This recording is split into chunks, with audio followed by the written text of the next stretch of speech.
देखिए हर खबर यहीं पर, सब्सक्राइब कीजिए TV9 भारतवर्ष। कोरोना काल में भी कुछ राज्य हैं जो बीमारी से नहीं बल्कि मोदी से जंग में जुटे हैं। उसमें बंगाल का नाम सबसे ऊपर है। आरोप है कि ममता बनर्जी आंकड़े छिपा रही हैं। मोदी की डीडीसी अदावतें सारा मुल्क जानता है, लेकिन संकट काल में भी ऐसा करना कितना जायज है? कहीं ऐसा तो नहीं कि कोरोना उलट फेर कर आएगा और बंगाल ममता के हाथ से निकल जाएगा? सबसे पहले दिलीप घोष साहब के पास मैं जाना चाहूंगा। दिलीप घोष साहब, अब चीजें ठीक होने लगी, आंकड़े ठीक रूप में सामने आने लगे, वस्तु स्थिति पता चलने लगी लोगों को?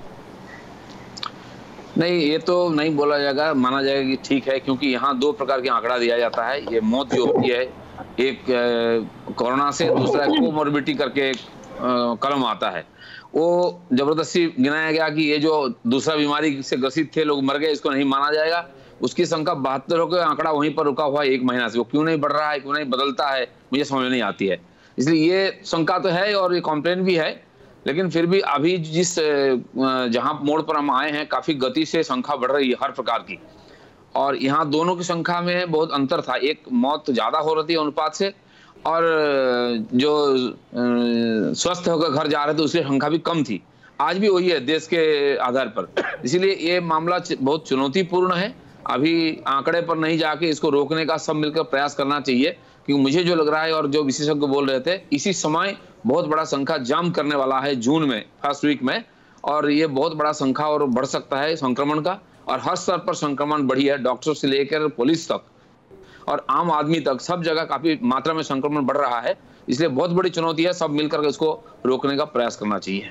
दिलीप साहब, मैं ये जानना चाह रहा था कि पहले के मुकाबले जो विपक्ष में और वहाँ सत्तारूढ़ टीएमसी के बीच टकराव देखने को मिल रहा था, गवर्नर तक की हुक्मदूली देखने को मिल रही थी, वो चीज़ें अब ठीक हुई हैं कदरन?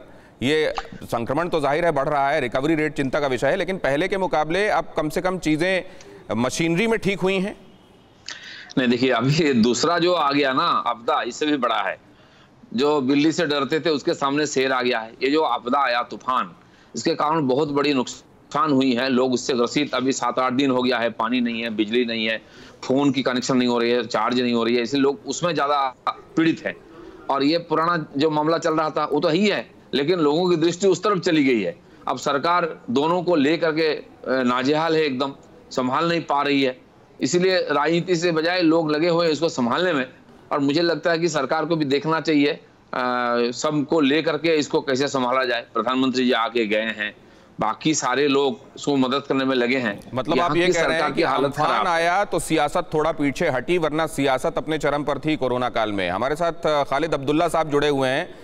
खालिद साहब, ऐसा क्यों कि वेस्ट बंगाल बाकी के पूरे देश में, देखिए, संक्रमितों का आंकड़ा कहीं ज्यादा है कहीं कम है, रिकवरी रेट कहीं ज्यादा है कहीं कम है, लेकिन वेस्ट बंगाल के बारे में पूरे देश में परसेप्शन ये क्यों बन रहा है कि ये वो राज्य है जो कोरोना के समय भी सियासत में ज्यादा भरोसा करता है?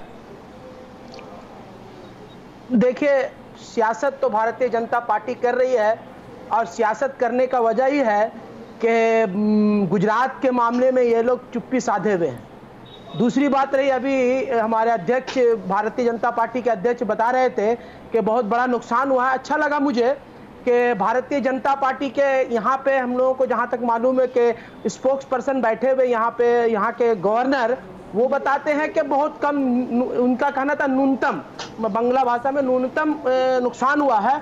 और चलिए, अच्छा हुआ कि अध्यक्ष जी ने बता रहे कि बहुत बड़ा नुकसान हुआ है। और उन्होंने कहा कि भारतीय जनता, हमारे प्रधानमंत्री जी यहाँ आके गए हैं और बहुत सारी चीज़ों को उन्होंने कहा है, देखा है। तो वो उनको ये भी मैं कहूँगा कि 1 लाख करोड़ से भी ज़्यादा का नुकसान होने वाले जगह पे आपने ऊंट के मुंह में जीरा देकर चला गया। 1000 करोड़ रुपया देके आपने कहा कि मैं पूरे बंगाल को संभाल लूंगा। कहीं ना कहीं मुझे ऐसा लगता है कि राजनीति करने वालों का नाम में भारतीय जनता पार्टी के लिस्ट सबसे ऊपर है। इसलिए हर जगह, हर राज्य में जहां जहां भारतीय जनता पार्टी की राज्य सरकार है, वहां पे इन लोगों को हर चीज से छुपाया जा रहा है। हर चीज से उन लोगों को, कभी अगर ट्रेनों का मामला आता है तो सबसे ज्यादा वहां पे उनको अच्छा किया जाता है, जहां पे अगर संक्रमण की बात आती है तो वहां पे उनको छुपाया जाता है।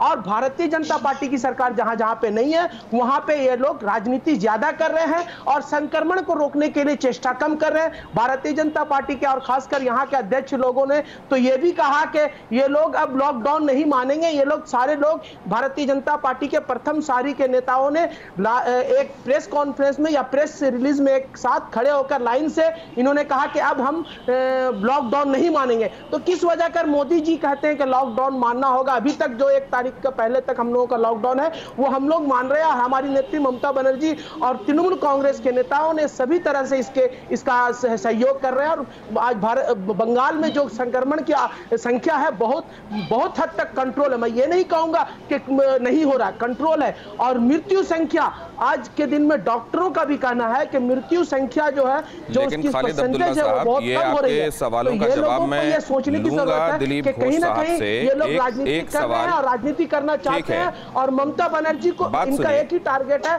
कि बंगाल से ममता बनर्जी को किस तरह से, चाहे वो आपदा की संकट हो चाहे वो संक्रमण की संकट हो, ये लोग चाह रहे कि ममता बनर्जी की सरकार को यहां से हटा देंगे। लेकिन जनता ममता बनर्जी के बिल्कुल साथ और जकड़ी हुई है, पकड़ी हुई है। आशा करता हूं भारतीय जनता पार्टी 2021 में मुखी खाएगी। फिक्र आपकी, सोमवार से शुक्रवार रात 9 बजे सिर्फ TV9 भारतवर्ष पर।